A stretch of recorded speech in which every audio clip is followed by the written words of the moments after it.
Super weather.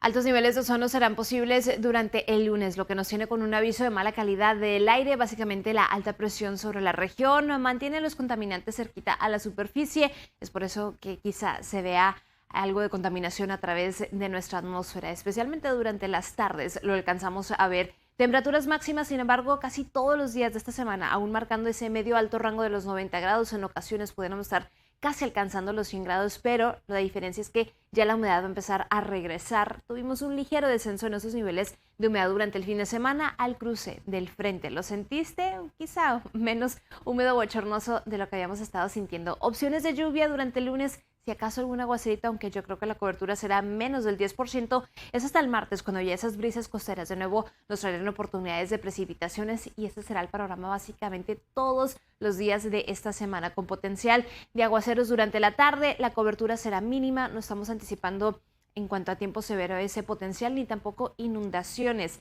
La alta presión que se había retirado durante el fin de semana permitiendo que llegara esa baja presión y ese frente de nuevo domina la parte oeste del país y a pesar de que no está directamente sobre nosotros seguirá trayéndonos esas temperaturas calurosas y la humedad todavía llegando directamente desde el Golfo. Así que cuídate mucho del calor. Yo te veo por Telemundo Houston. Don't forget your umbrella.